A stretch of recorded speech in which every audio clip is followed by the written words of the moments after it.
الحمد لله رب العالمين والصلاة والسلام على سيد المرسلين محمد بن عبد الله الأمين وعلى آله الطيبين وأصحابه الغر الميامين ما اتصلت عين بنظر ووعت أذن بخبر وسلم تسليما كثيرا كثيرا أما بعد. اللہ کے نبی صلی اللہ علیہ وسلم کی احادیث کے مختلف پہلو ہیں. جیسا کہ ہم سب جانتے ہیں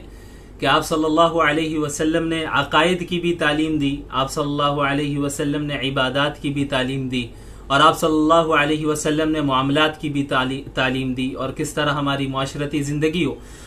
اس کی بھی تعلیم دی. تو آپ صلی اللہ علیہ وسلم کی جو احادیث ہیں ان کے مختلف پہلو ہیں. انہی میں سے ایک پہلو ان احادیث کا ہے جس میں آپ صلی اللہ علیہ وسلم نے فیوچر کے متعلق پیشن گوئیاں کی، پریڈکشنز کی. آپ صلی اللہ علیہ وسلم نے فیوچر کے متعلق بتایا کہ یہ فتنے وجود میں آئیں گے یا یہ علامتیں ظاہر ہوں گی، چاہے وہ قیامت کی علامات صغرا سے ان کا تعلق ہو یعنی چھوٹی علامتیں، یا پھر وہ قیامت کی بڑی علامتیں کیوں نہ ہوں یعنی جنہیں ہم علامات کبریٰ کہتے ہیں.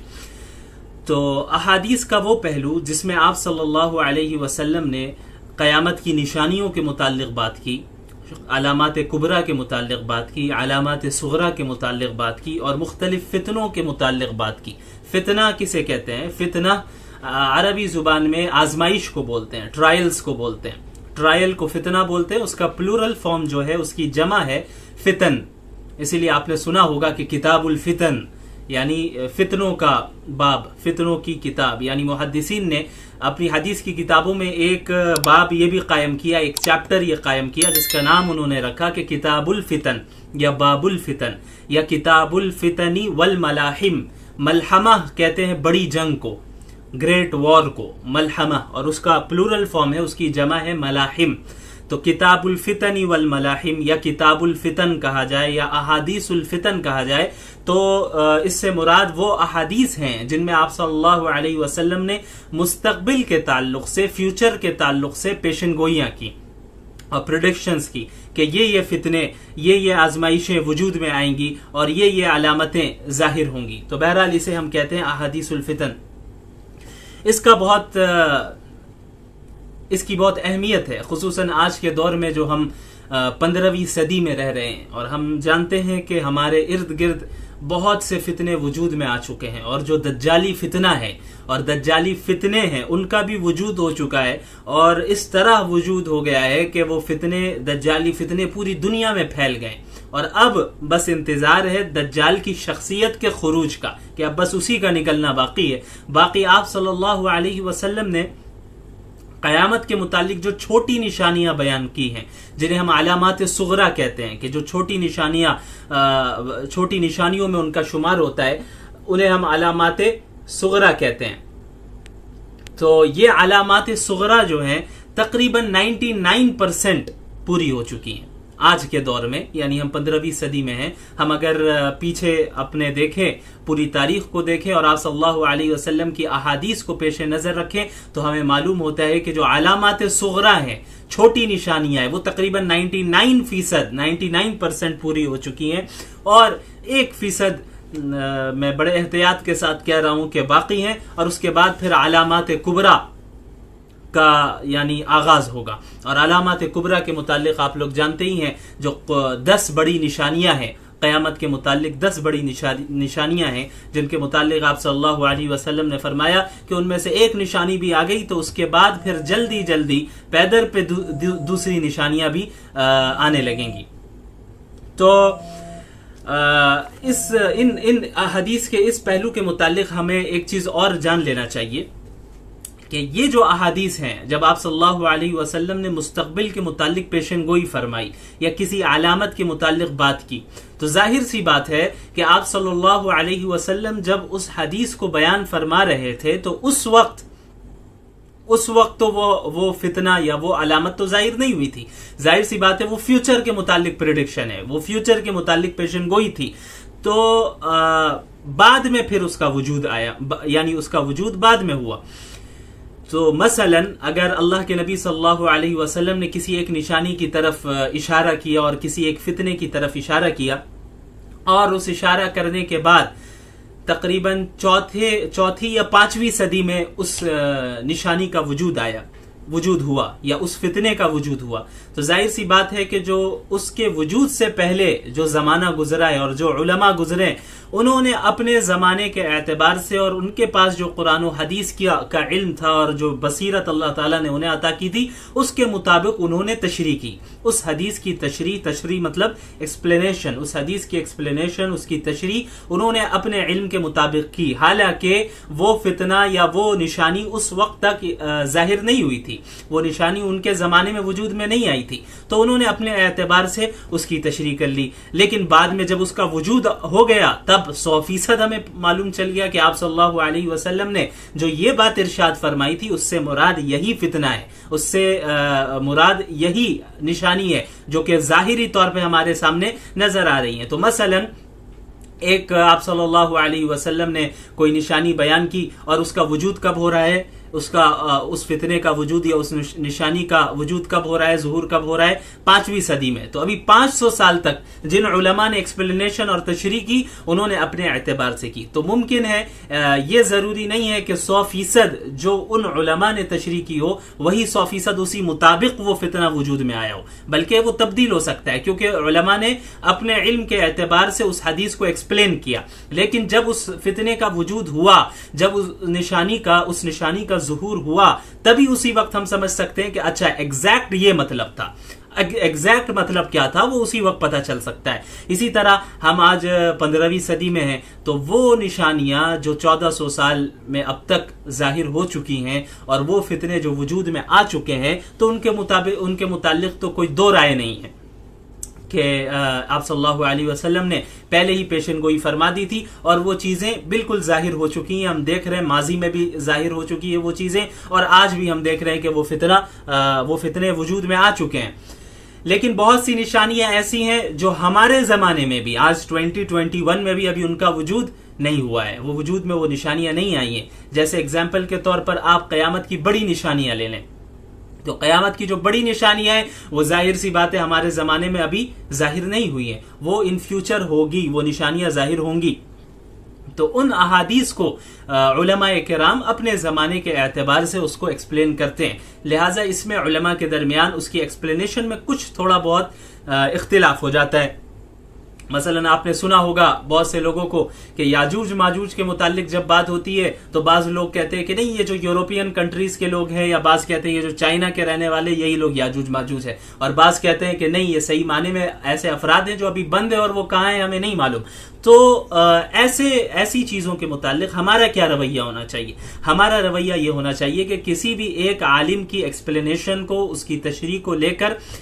دیگر تمام علماء کی رائے کی تردید نہیں کرنی چاہیے، کیونکہ اس کا تعلق فیوچر سے. ہاں اس بات کی پاسبلٹی ہے کہ فلاں عالم دین جو بات ارشاد فرما رہے ہیں ایسا سچ ہو سکتا ہے اور فلاں جو کہہ رہے ہیں وہ بھی سچ ہو سکتا ہے. لیکن دونوں میں سے زیادہ صحیح رائے کون سی ہے، یعنی صحیح رائے بالکل کون سی ہے، یہ تو اسی وقت ہمیں معلوم چلے گا جب اس فتنے کا وجود ہو جائے گا، جب وہ نشانی ظاہر ہو جائے گی. تو اس سے پہلے کسی ایک رائے پر حتمی فیصلہ کر دینا کہ نہیں فلاں عالم دین نے یاجوج ماجوج کے متعلق جو رائے دی ہے بس وہی صحیح ہے، اس کے متعلق کوئی رائے صحیح نہیں ہے، یہ زیادتی ہوگی. ایسا کرنا مناسب نہیں ہے کیونکہ اس کا تعلق فیوچر سے، اور فیوچر اللہ کے سوا کوئی نہیں جانتا اور وحی کا سلسلہ منقطع ہو چکا ہے. اللہ تعالیٰ فیوچر کے متعلق اگر کوئی بات بندوں کو بتاتے تو اللہ کے نبی صلی اللہ علیہ وسلم کے ذریعے بتاتے، لیکن اب نبوت کا سلسلہ بند ہو چکا ہے تو اب فیوچر کے متعلق کوئی دعویٰ نہیں کر سکتا، اس کا علم صرف اللہ کے پاس ہے. تو اب کون سی ایکسپلینیشن، کون سی تشریح صحیح ہے ان فتنوں کے متعلق جو فتنے ابھی وجود میں نہیں آئے ہیں، جن کا تعلق مستقبل سے ہے، تو وہ تو اسی وقت ہمیں پتہ چلے گا. لیکن ہم تمام علماء کے آراء کو، ان کی اوپینینز کو ہم پاسبلٹی کے طور پہ ضرور لے سکتے ہیں کہ فلاں عالم دین کی اس فتنے کے متعلق، اس نشانی کے متعلق یہ رائے ہے، اس بات کا امکان ہے کہ یہ بات صحیح ہو. اسی طرح فلاں عالم دین کی یہ بات ہے، یہ رائے ہے، اس بات کا امکان ہے کہ ان کی رائے صحیح ہو. ہاں ہم یہ کہہ سکتے ہیں کہ ان میں سے زیادہ بیٹر اوپینین کون سا ہے، ان میں سے زیادہ بہتر رائے کون سی ہے، ہم یہ تو کہہ سکتے ہیں. لیکن کسی ایک عالم دین کی رائے کو لے کر ہم اس طرح کا فیصلہ کریں کہ باقی تمام علماء کی رائے کو منقطع یعنی تردید کر دیں اس کی اور اسے رد کر دیں، یہ درست نہیں ہے، کیونکہ ان نشانیوں کا تعلق مستقبل سے ہے جو ہمارے زمانے میں ان نشانیوں کا اب تک وجود نہیں ہوا ہے۔ اور میں نے بتایا کہ جو نشانیاں وجود میں آلریڈی آ چکی ہیں تو پھر ظاہر سی بات ہے اس میں کوئی دو رائے نہیں ہے۔ تو یہ رویہ ہمارا ہونا چاہیے احادیث الفتن والملاحم کے تعلق سے خصوصاً۔ چلیے، تو احادیث الفتن میں ایک سب سے پہلے تو ہمیں ایک بہت ہی اہم حدیث ہمارے سامنے ہے، اسے ہمیں پڑھنا چاہیے، اسے ہمیں سمجھنا چاہیے کہ آپ صلی اللہ علیہ وسلم نے جو پیشن گوئیاں کی ہیں اس کا کیا مطلب ہے۔ ایک چیز یہ بھی ہمیشہ یاد رکھیں، آپ صلی اللہ علیہ وسلم کی جتنی بھی پیشن گوئیاں ہیں، پریڈکشنز ہیں فیوچر کے متعلق، وہ صرف خبر نہیں ہے، صرف انفارمیشن نہیں ہے، یعنی ایسا نہیں ہے کہ آپ صلی اللہ علیہ وسلم نے بتا دیا کہ بھئی ایسا ہوگا تو بس ہونا ہے اور ہمیں کوئی فکر کرنے کی ضرورت نہیں، بلکہ احادیث الفتن کا جو پہلو ہے، یعنی احادیث کا وہ پہلو جس کا تعلق فتن اور ملاحم سے ہے، ان احادیث کے پھر دو پہلو ہیں۔ ایک پہلو تو یہی ہے کہ اس میں آپ صلی اللہ علیہ وسلم نے خبر دی، انفارمیشن ہے، یہ خبر ہے کہ مستقبل میں یا قیامت کے قریب یا مستقبل میں ایسا ہونا ہے، یہ چیز وجود میں آئے گی، یہ فتنہ وجود میں آئے گا، یہ نشانی ظاہر ہوگی۔ ایک تو خبر ہے، انفارمیشن ہے، لیکن دوسرا پہلو اس میں تنبیہ ہے، تحذیر ہے کہ امت مسلمہ کو متنبہ بھی آپ صلی اللہ علیہ وسلم نے کر دیا کہ دیکھو یہ نشانی ظاہر تو ضرور ہوگی، لیکن ہر مسلمان کو چاہیے کہ اس سے بچا رہے، اس فتنے سے اپنے آپ کو محفوظ رکھے، اس آزمائش سے اپنے آپ کو محفوظ رکھے، اس نشانی سے اپنے آپ کو بچا کے رکھے، وہ خود جو ہے شقاوت میں مبتلا نہ ہو جائے، وہ خود گمراہی میں مبتلا نہ ہو جائے، یا ان گمراہیوں کو وجود میں لانے میں وہ شریک نہ ہو جائے، ان فتنوں کو وجود میں لانے میں وہ شریک نہ ہو۔ لہٰذا جب بھی ہم ان احادیث کا مطالعہ کریں، ان احادیث کو پڑھیں جن کا تعلق فیوچر کے میں یعنی پیشن گوئیوں سے ہے، پریڈکشن سے ہے، فیوچر کے فتنوں سے ہے، آزمائشوں سے ہے اور نشانیوں سے ہے، تو پھر ہمیں اس میں دونوں چیزوں کی رعایت کرنی چاہیے۔ پہلی چیز تو یہی ہے کہ ہاں آپ صلی اللہ علیہ وسلم نے یہ پیشن گوئی فرمائی ہے تو یہ 100% صحیح ہو کر رہے گی، چونکہ آپ صلی اللہ علیہ وسلم کا قول ہے اور یہ آپ صلی اللہ علیہ وسلم نے ایک انفارمیشن، ایک خبر ہمیں دے دی ہے۔ اور دوسرا پہلو کیا ہونا چاہیے کہ ہم اپنے آپ کو محفوظ رکھیں، اپنے ایمان کی حفاظت کریں، اپنے گھر والوں اور دیگر مسلمانوں کی حفاظت کی فکر کریں کہ ان فتنوں میں ہم مبتلا نہ ہو جائیں، ان فتنوں سے ہم اپنے آپ کو محفوظ رکھیں۔ ظاہر تو ہونا ہے، ان فتنوں کو ظاہر تو ہونا ہے، ان نشانیوں کو ظاہر تو ہونا ہے، لیکن ہم کس طرح ان چیزوں سے بچ سکتے ہیں؟ تو احادیث کے ان پہلو میں آپ صلی اللہ علیہ وسلم نے ان دونوں جانب ہماری رہنمائی فرما دی ہے کہ کیا نشانیاں آنے والی ہیں اور کس طرح ہمیں محفوظ بھی رہنا ہے۔ تو ایک حدیث میرے پیش نظر اس وقت ہے، سب سے پہلے حضرت، یہ صحیح بخاری کی روایت ہے، حضرت ابو سعید خدری رضی اللہ تعالی عنہ فرماتے ہیں کہ اللہ کے نبی صلی اللہ علیہ وسلم نے فرمایا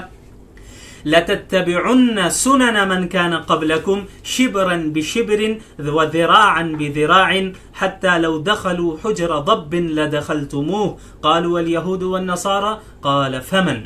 اب اس حدیث کا ترجمہ سن لے۔ حضرت ابو سعید خدری رضی اللہ عنہ فرماتے ہیں کہ رسول اللہ صلی اللہ علیہ وسلم نے ارشاد فرمایا کہ یقیناً ایسا ہوگا کہ تم یعنی امت مسلمہ، یعنی میری امت کے لوگ پچھلی امتوں کے طریقوں کی پیروی کرنے لگو گے، پچھلی امتوں کے طریقوں کو فالو کرنے لگو گے، بالشت برابر بالشت، ذرا برابر ذرا۔ یہ ایک خاص تعبیر ہے عربی زبان کی جسے ہم اردو میں جیسے کہتے ہیں کہ تم قدم بقدم انہیں فالو کرو گے، تو قدم بقدم آگے چلو گے۔ تو قدم بقدم چلنے اور قدم بقدم فالو کرنے کا کیا مطلب ہے؟ بالکل جس طرح ان لوگوں نے جو حرکتیں کی سیم بالکل تم بھی اسی طرح کرو گے۔ تو اسے عربی میں اس کی ایک خاص تعبیر ہے شبرن بشبرن وذراعن بذراعن۔ شبر کہتے ہیں ایک بالشت کو، یہ جو بالشت ہے، یہ جو جتنا فاصلہ ہے اسے کیا کہتے ہیں؟ شبر، ایک بالش۔ اور ذراع کسے کہتے ہیں؟ ذراع ہاتھ کی انگلیوں سے لے کر یہاں کہنی تک یہ جو حصہ ہے ہاتھ کا، اسے ذراع کہتے ہیں۔ یہ تقریباً 2 بالشت کے برابر ہے، 2 بالشت کے برابر ہے۔ تو یہ بالشت برابر بالشت اور ذراع برابر ذراع، یہ ایک خاص ٹرم ہے، ایک خاص تعبیر ہے جس کا مطلب یہ ہے کہ تم بالکل سیم ٹو سیم ان کو فالو کرو گے، جسے ہم اردو میں کہہ سکتے ہیں کہ قدم بقدم چلو گے ان کے ساتھ۔ تو آپ صلی اللہ علیہ وسلم نے کیا فرمایا کہ یقیناً ایسا ہوگا لَتَتَّبِعُنَّ سُنَنَ مَنْ كَانَ قَبْلَكُمْ، یقیناً ایسا ہوگا کہ تم یعنی امت مسلمہ پچھلی امتوں کے طریقوں کو فالو کرو گے، بالشت برابر بالشت اور ذرا برابر ذرا، یعنی قدم بقدم چلو گے۔ یہاں تک کہ حتی لو دخلوا حجر ضب لدخلتموہ، کہ یہاں تک کہ اگر وہ کسی گوہ کے بل میں گھسے ہوں گے تو تم بھی اس بل میں گھس جاؤ گے۔ گوہ ایک جانور کا نام ہے، ایک لیزرڈ ہے جو بڑا لیزرڈ ہوتا ہے، اسے آپ گوگل میں سرچ کر سکتے ہیں۔ اسے عربی میں ضب کہتے ہیں، ضبن، ضاد با، ضبن، اسے اردو میں گوہ کہتے ہیں، ایک بڑا لیزرڈ ہے، بڑی چھپکلی ہے۔ تو اللہ کے نبی صلی اللہ علیہ وسلم نے فرمایا کہ اگر پچھلی امت کے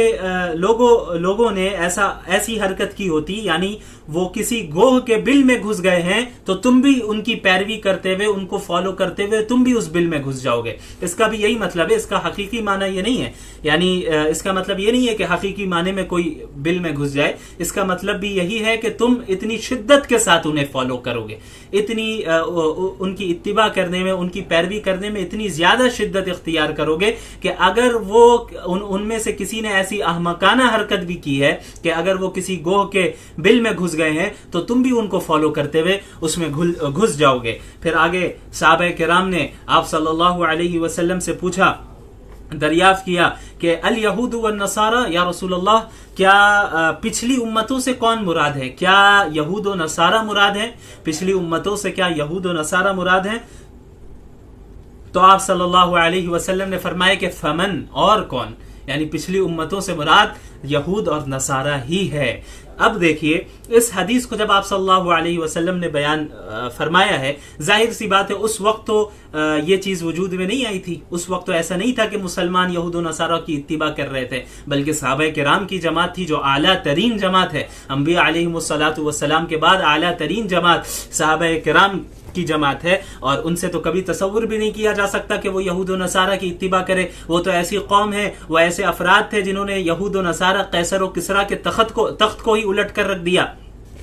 تو وہ ان کی اتباع کیسے کر سکتے ہیں؟ وہ آپ صلی اللہ علیہ وسلم کی تو جان مال ہر اعتبار سے ان کا ساتھ دیتے اور اس دین کا ساتھ دیتے۔ تو ظاہر سی بات ہے جب یہ حدیث آپ صلی اللہ علیہ وسلم نے بیان فرمائی اور جب یہ پیشن گوئی اور یہ پریڈکشن کی، تو اس وقت یہ چیز وجود میں نہیں آئی تھی۔ تو ممکن ہے کہ صحابہ کرام کو اس اعتبار سے تو ضرور تعجب ہوا ہوگا کہ مسلمان بھی ایسا کر سکتے ہیں کہ ہم آپ صلی اللہ علیہ وسلم کے لیے ہم نے ہر چیز کو قربان کیا، اس دین کے لیے ہر چیز کو قربان کر دیا، ہم نے اپنی جان، مال، وطن، اہل و عیال سب کچھ چھوڑ دیا، اور اس دین کی سربلندی کے لیے ہم نے کوششیں کی، اور پوری دنیا میں ہم دین کی تبلیغ اور اس کو پھیلانے میں، عام کرنے میں ہم لگ گئے۔ تو کیا ایسی نسل بھی آئے گی، مسلمانوں کی ایسی نسل بھی آئے گی کہ وہ یہود و نصارہ کی اس طرح اتباع کرنے لگیں گے کہ ان کے ساتھ قدم بقدم چلیں گے؟ تو ظاہر سی بات ہے اس وقت یہ چیز تو ظاہر نہیں ہوئی تھی، لیکن آپ اور ہم اگر اپنے آپ سے پوچھیں اور اپنے آپ سے سوال کریں تو یقیناً ہم یہی کہیں گے کہ یہ وہ زمانہ ضرور آ گیا ہے کہ آپ صلی اللہ علیہ وسلم کی یہ حدیث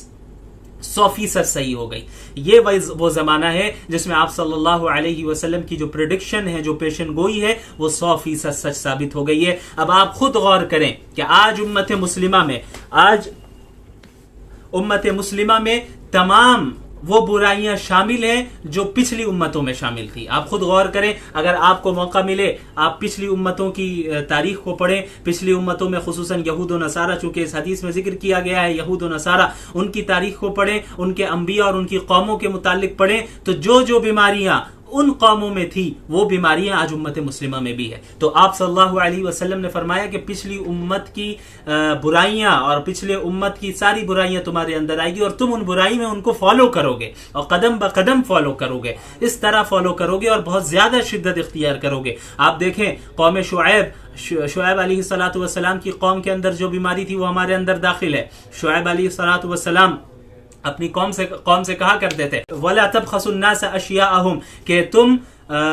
لوگوں میں کے لیے ناپ تول میں کمی نہ کرو۔ ناپ تول میں کمی کرنا یہ ایک بہت بڑی بیماری تھی قوم شعیب کی۔ آج یہ دیکھیں، آج ہمارے یہاں آپ چلے جائیں بازار میں کوئی معاملات کریں تو مسلمان دھوکہ دے رہا ہے، ایک دوسرے مسلمان کو بھی دھوکہ دے رہا ہے، غیر مسلم کو بھی دھوکہ دے رہا ہے۔ آج غیر مسلموں پر اعتماد کر لیا جا رہا ہے، لیکن مسلمان پر کوئی اعتماد کرنے کے لیے تیار نہیں ہے، وہ ڈر رہا ہے کہ مسلمان دھوکہ دے گا۔ کیوں اتنے معاملات خراب ہوئے؟ ایسے معاملات شعیب علیہ الصلوۃ والسلام کی قوم میں تھی، یعنی یہ خراب معاملات وہ کیا کرتے تھے، ناپ تول میں کمی بیشی کیا کرتے تھے، معاملات میں ایک دوسرے کو دھوکہ دیا کرتے تھے۔ تو وہی بیماری آج امت مسلمہ میں بھی ہے۔ اور قوم لوط کی بیماری کتنی گھنونی بیماری تھی، آج امت مسلمہ میں وہ بیماری بھی داخل ہے۔ اس کے علاوہ آپ یہود کو دیکھیے، آپ صلی اللہ علیہ وسلم کی احادیث کا اگر آپ مطالعہ کریں، تفاسیر کا مطالعہ کریں، تو آپ کو معلوم ہوگا کہ جب حضرت موسیٰ علیہ السلام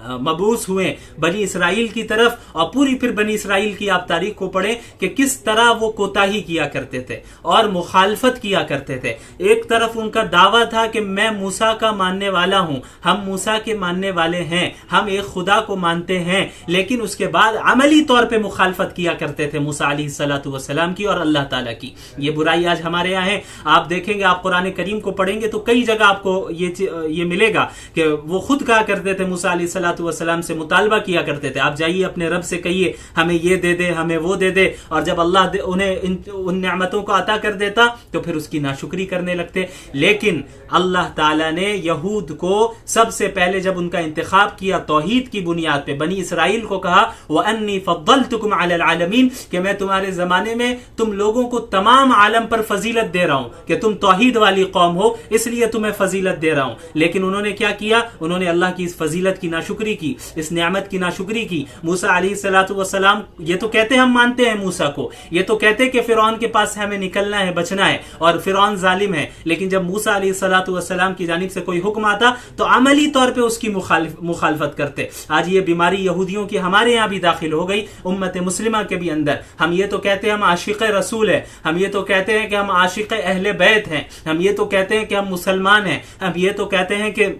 قرآن اور حدیث پر ہمارا ایمان ہے، لیکن عملی طور پہ ہم اس کی مخالفت کرتے ہیں۔ اسلام کہتا ہے نماز پڑھو، ہم عملی طور پہ نہیں پڑھتے۔ اسلام کہتا ہے حجاب پہنو، ہم عملی طور پہ نہیں پہنتے۔ اسلام کہتا ہے داڑھی رکھو، ہم عملی طور پہ نہیں رکھتے۔ اسلام کہتا ہے کہ تم اپنے معاملات کو سدھارو، ہم عملی طور پہ نہیں کرتے۔ اسلام کہتا ہے اپنے خاندانی اور معاشرتی زندگی کو سدھارو، ہم ایسا عملی طور پہ نہیں کرتے۔ اسلام کہتا ہے جھوٹ نہ بولو، ہم عملی طور پہ جھوٹ ہی بولتے ہیں۔ اسلام کہتا ہے کہ ایک دوسرے کو دھوکہ نہ دو، لیکن اسلام کی اس تعلیم کو ہم قبول نہیں کرتے۔ اگرچہ ہم یہ کہتے ہیں کہ ہم مسلمان ہیں، تو عملی طور پہ ہم بھی اسی طرح مخالفت کر رہے ہیں جس طرح یہود کیا کرتے تھے۔ اور رسول اللہ صلی اللہ علیہ وسلم نے فرمایا لَتَتَّبِعُنَّ سُنَنَ مَنْ كَانَ قَبْلَكُمْ شِبْرًا بِشِبْرٍ، کہ تم اپنی پچھلی امتوں کے طریقوں کو 100% قدم بقدم ان کی پیروی کرو گے، انہیں فالو کرو گے۔ لہٰذا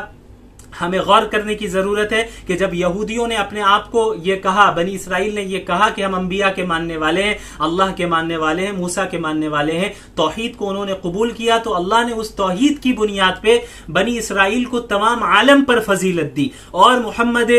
عربی صلی اللہ علیہ وسلم کی امت مسلمہ کو بھی آپ صلی اللہ علیہ وسلم نے توحید کی بنیاد پہ فضیلت دی، اور کیا فرمایا؟ کنتم خیر امت اخرجت للناس، کہ تم وہ قوم ہو، تم وہ امت ہو جو تو تمام امتوں میں سب سے بہتر ہے، سب سے بہترین امت ہو، جو لوگوں کے لیے تم نکالے گئے ہو۔ لیکن جب بنی اسرائیل نے اللہ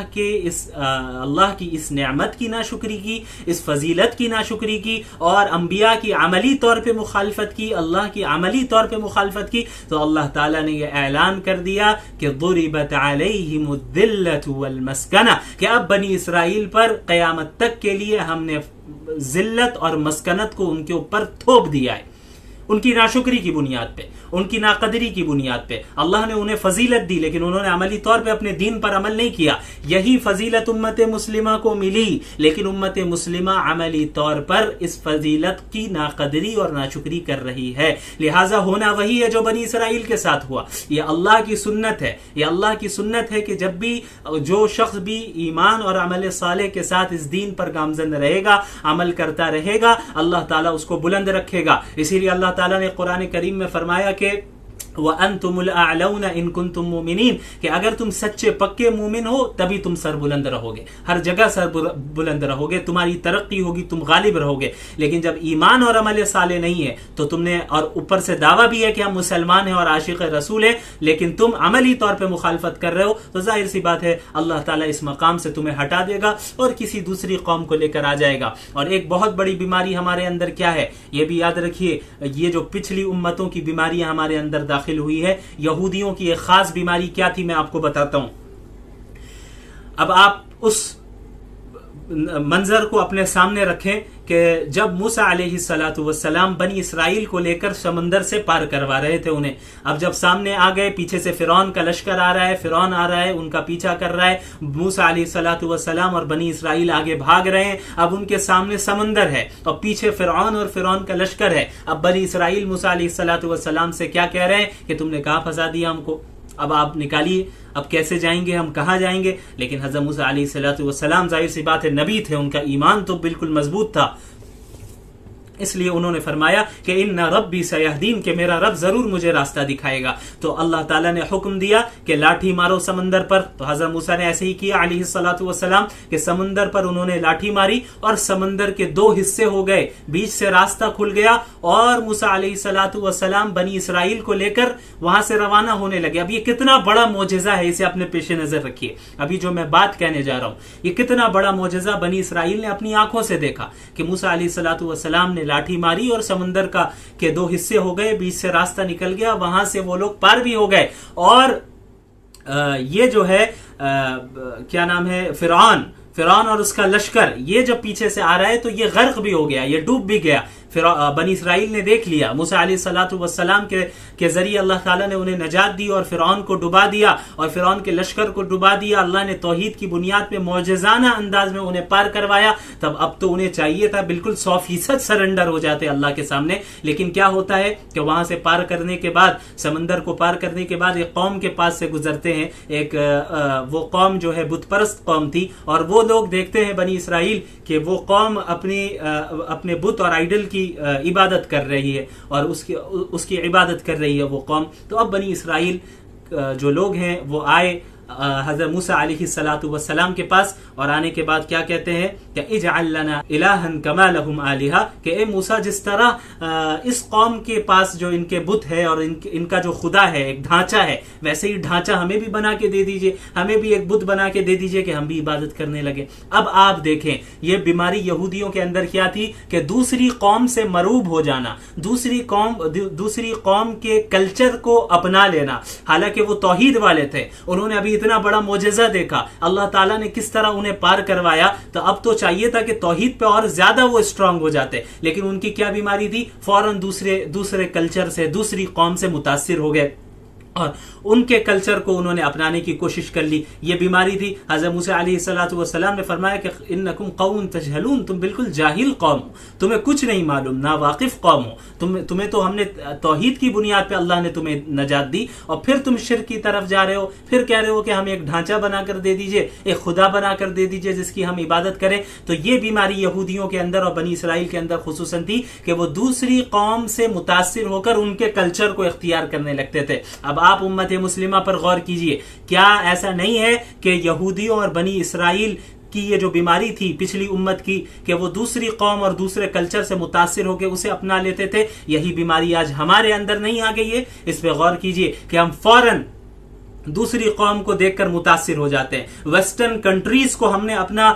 مقتدا سمجھ لیا ہے، ہم اپنا امام سمجھ لیا ہے کہ یہ جو ویسٹرن کنٹریز ہیں یہ ہمارے لیے ہمیں لیڈ کریں گے، یہ دنیا کو لیڈ کرنے والے ہیں، اور ہم غیروں کے کلچر کو اختیار کرنے لگ رہے ہیں کیونکہ ہم احساس کمتری کے شکار ہیں، ہم نہیں جانتے ہماری تاریخ کیا ہے، ہماری ہسٹری کیا ہے، ہمارا کیا مقام ہے۔ توحید کی بنیاد پہ اللہ نے ہمیں پوری دنیا، پورے عالم میں ہمیں فضیلت دی، ہمیں یہ معلوم ہی نہیں ہے، اس لیے فوراً کسی قوم کو دیکھا غیروں کے رسم و رواج کو اختیار کر لیتے ہیں۔ مسلمان ہیں، اچھے خاصے ہیں، لیکن برتھ ڈے پارٹی میں ضرور جائیں گے، لوگوں کو وش ضرور کریں گے، اینیورسری ضرور منائیں گے، شادیوں کو غیر شرعی طور پہ کریں گے اور غیروں کے کلچر اور طریقوں کو اختیار کریں گے، اور پلس یہ کہتے ہیں کہ کیا حرج ہے، کیا حرج کی بات ہے۔ آپ کو سمجھ میں آ گیا؟ رسول اللہ صلی اللہ علیہ وسلم نے یہی پیشن گوئی فرمائی، لَتَتَّبِعُنَّ سُنَنَ مَنْ كَانَ قبلکم، کہ تم ضرور بالضرور پچھلی امتوں کے طریقوں کی 100% پیروی کرو گے، اس کے قدم بقدم چلو گے۔ تو یہ صرف ایک خبر نہیں ہے، یہ صرف انفارمیشن نہیں ہے، بلکہ تنبیہ بھی کی جا رہی ہے کہ ایسا کرنے سے بچنا، ایسا مت کرنا، بلکہ تم اپنے دین پر اور کتاب و سنت پر قائم رہنا۔ اسی لیے آپ صلی اللہ علیہ وسلم نے فرمایا تھا، ترکت فیکم امرین لن تضلوا ما تمسکتم بہما، کتاب اللہ و سنتی، کہ میں تمہارے درمیان 2 چیزوں کو چھوڑ کر جا رہا ہوں، جب تک انہیں تھامے رکھو گے کبھی گمراہ نہیں ہوگے، ایک اللہ کی کتاب اور دوسری میری سنت۔ لہٰذا آپ صلی اللہ علیہ وسلم کی سنت اور اللہ کی کتاب کو تھامے رکھنا ہے، اور دوسرے کلچر سے اور دوسری قوم کی رسم و رواج سے ہمیں متاثر نہیں ہونا ہے۔ ہم نے ترقی کا معیار یہ سمجھ لیا ہے کہ جس کنٹری میں اونچی اونچی بلڈنگز ہوں، جہاں اونچی اونچی عمارتیں ہوں اور جہاں پہ لوگ زیادہ پیسے کماتے ہوں، وہی ترقی یافتہ ہے۔ تو یہ جو ترقی کا جو معیار ہمارے ذہن میں ہے یہی غلط ہے، ہم نے ترقی کا مطلب ہی نہیں سمجھا ہے۔ لہٰذا آپ یاد رکھیے کہ مکمل ترقی اسی وقت ہے کہ جب ہم اور آپ 100% اس دین پر عمل کریں گے اور پچھلی امتوں کی ان کی سنتوں اور پچھلی امتوں کے طریقوں سے اپنے آپ کو بچائے رکھیں گے اور رسول اللہ کی سنت اور صحابہ کرام کی سنت کو تھامے رکھیں گے۔ تو یہ وہ حدیث ہے جو ایک پیشن گوئی ہے جو آج ہم دیکھ رہے ہیں کہ 100% صحیح ثابت ہو گئی، اور اس کے علاوہ کئی ساری پیشن گوئیاں ہیں۔ انشاءاللہ ہمارا ارادہ یہ ہے کہ ہفتے میں ایک دن کم از کم اس طرح لائیو سیشن کے ذریعے فتنوں کے جو احادیث ہیں، وہ احادیث جو فتنوں سے ریلیٹڈ ہے اور قیامت کی نشانیوں سے ریلیٹڈ ہے، ان کو آپ کے سامنے بیان کیا جائے۔ یہ ابھی فی الحال میرا صرف ارادہ ہے، باقی آپ لوگوں کی کیا رائے ہے اس سلسلے میں کمنٹ کر کے ضرور بتائیں۔ اگر آپ لوگ اس میں انٹرسٹڈ ہیں اور ہم ایک دن اس کو اور ٹائم بھی طے کر دیں گے کہ روزانہ ہم اس طرح کر سکتے ہیں۔ آج تو ہم نے ایک حدیث کی تشریح کی، ایک حدیث کو ایکسپلین کیا جس کا تعلق مستقبل کی پیشن گوئی سے تھا۔ اس کے علاوہ جو عام نشانیاں ہیں اور عام فتنوں کا جو ظہور ہوگا، اور اس کے بعد قیامت کی جو عام نشانیاں ہیں اس کا بھی بیان کیا جائے گا، اور اس کے بعد جو قیامت کی بڑی نشانیاں ہیں، علامات کبریٰ ہے، جن میں سر فہرست امام مہدی علیہ الصلاۃ والسلام کا ظہور ہے، اس کے بعد دجال کا خروج ہے اور عیسیٰ علیہ الصلاۃ والسلام کا نزول ہے۔ اس پہ ہم تفصیل سے بات کر سکتے ہیں، اور اس کے بعد پھر جو باقی 7 بڑی نشانیاں ہیں ان کے متعلق بھی ہم تفصیل سے بات کر سکتے ہیں۔ آپ لوگوں کی اس میں کیا رائے ہے یہ ضرور بتائیں۔ تو اس حدیث کو ضرور اپنے پیش نظر رکھیں، اور یہ آپ صلی اللہ علیہ وسلم کی اس حدیث کو دوسروں تک پہنچائیں۔ یہ بہت بڑی چیز ہے۔ آپ صلی اللہ علیہ وسلم نے فرمایا کہ اللہ تعالیٰ اس شخص کے چہرے کو تر و تازہ کرے جو میری ایک حدیث سنے اور اسے دوسروں تک پہنچائے۔ تو یہ بہت اہم چیز ہے، اور ہم آج جس دور میں رہ رہے ہیں اس سے یہ بالکل بھی انکار نہیں کیا جا سکتا کہ ہم دجال کے خروج کے زمانے سے بہت قریب ہے۔ ہم یہ تو نہیں کہہ سکتے کہ اس سال میں نکلے گا دجال یا فلاں سال میں امام مہدی کا ظہور ہوگا، یہ کوئی نہیں کہہ سکتا، اس کا تعلق مستقبل سے ہے، یہ صرف اللہ تعالیٰ جانتے ہیں۔ لیکن یہ بات تو ضرور ہے کہ ہم آج جس زمانے میں ہیں یہ دجال کے زمانے سے بہت قریب کا زمانہ ہے، بہت قریب ہے ہم۔ لہٰذا ہمیں چاہیے کہ لوگوں کے اندر ایک شعور بیدار کریں، اور جو آپ صلی اللہ علیہ وسلم نے دجال سے بچنے کا جو طریقہ بیان کیا ہے اور ان فتنوں سے بچنے کے جو مختلف طریقے بیان کیے ہیں وہ لوگوں میں عام کیا جائے، لوگوں کو بتایا جائے، تاکہ ہم خود اپنے ایمان کی بھی حفاظت کر سکیں اور اپنی نسلوں کی بھی ایمان کی حفاظت کر سکیں۔ تو انشاءاللہ آج کے لیے اتنا ہی۔ جزاکم اللہ خیرا، وآخر دعوانا ان الحمد للہ رب العالمین، والسلام علیکم ورحمۃ اللہ وبرکاتہ۔